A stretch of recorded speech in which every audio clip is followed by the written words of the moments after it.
지금 김근식의 석방이 임박해서 지금 아동대상 성범죄에 대한 우려가 매우 커지고 있습니다. 이게 재범의 우려 때문에 그 재범을 방지하는 추가의 피해를 방지하기 위한 그런 노력을 해야 된다는 국민의 여론이 매우 높습니다.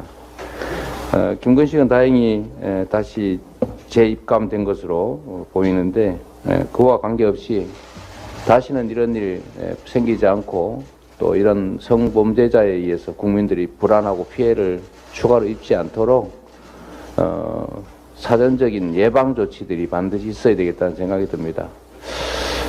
보안 입법도 우리 민주당이 중심이 돼서 추진해 나가도록 하겠습니다. 오늘이 여순 사건 74주기입니다. 우리가 4.3 사건이나 또 여순 사건이나 그 외에 이 국가 폭력에 의해서 우리 국민들이 억울하게 사망한 사건들이 참으로 많습니다. 광주 5.18 사건도 예외가 아니죠. 아직도 이런 국가 폭력 범죄에 대해서 아무도 책임지지를 않습니다. 시간이 지났다는 이유로 진상규명은 물론이고 형사처벌도 민사책임도 다 벗어났습니다.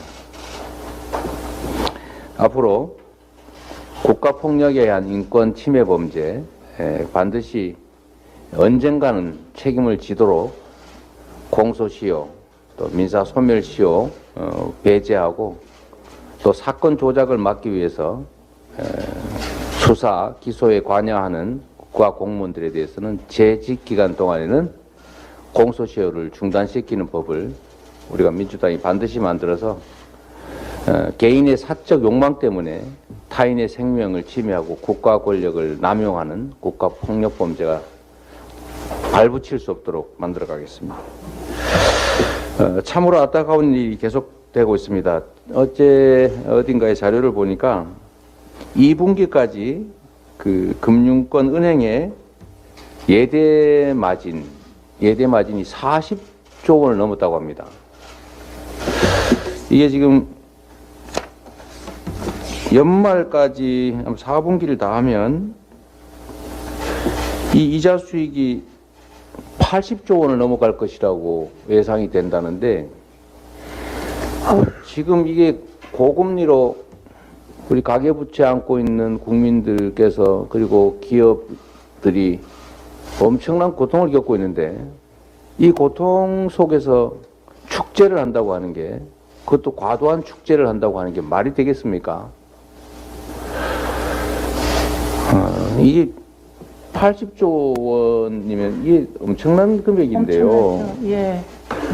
지금 가계부채가 1,900조 정도의 1%의 이자만 늘어나도 약 18조 원 정도, 19조 원 정도를 추가 부담하게 됩니다. 근데 지금 2%선 마진이 되다 보니 지금 20조 원, 40조 원 이렇게 돼 있는데, 저는 우리 금융권, 근데 정말 가장 공공성에 관심을 가져야 할 은행들이 이 과도한 예대 마진으로 이렇게 폭리를 취하고 그로 인해서 가계와 기업에 막대한 부담을 주고 이제는 생존까지 위협받을 상황이 됐는데 이게 과연 옳으냐라는 생각이 듭니다. 전에도 여러 차례 지적을 했는데 우리 더불어민주당에서 이 과도한 그 금리 폭리를 막기 위한 법안을 저희가 준비한다고 말씀드렸죠. 그리고 이제 결국은 이렇게 과도한 금리 부담으로 빚을 못 갚으면 이제 제2금융권 대부업체 전전하다가 결국 마지막에는 사채 시장으로 가서 연간 수백 % 이자를 부담하는, 그러다 결국 견디지 못하고 정말 심각한 상황에 빠져드는 극단적 선택을 생각하게 되는 그런 상황으로 몰리게 됩니다.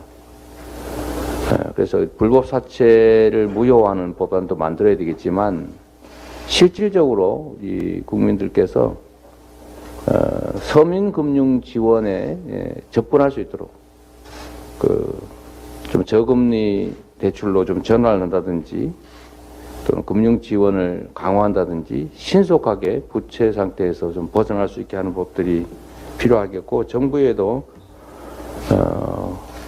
좀 서민금융에 대한 각별한 관심을 요청드립니다. 시장에만 맡겨놓는다고 문제가 해결되지가 않습니다. 특히 위기의 시기일수록 약자들, 다수의 약자들의 피해와 고통이 커지기 때문에 이럴 때야말로 정부의 역할이, 국가의 존재가 필요할 때다라는 생각이 듭니다.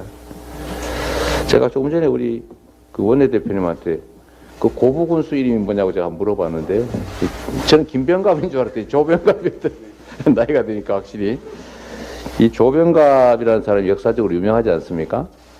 제가 뭐 적절한 비유는 아니겠지만 타인의 고통을 축제의 수단으로 활용하는 일은 있어서는 안 됩니다. 이 지금 경제, 금융, 민생 위기 속에서 이 사회적 강자라고 할 수 있는 은행이 이 서민들을 상대로 또는 힘없는 기업들을 상대로 이렇게 금리를 폭리를 취하고 또 이들의 생존을 어렵게 만드는 일 결코 있어서는 안 되고, 금융기관이 가지는 사회적 책임, 공공성인 책임을 다해 주시기를 부탁드립니다. 네, 고맙습니다.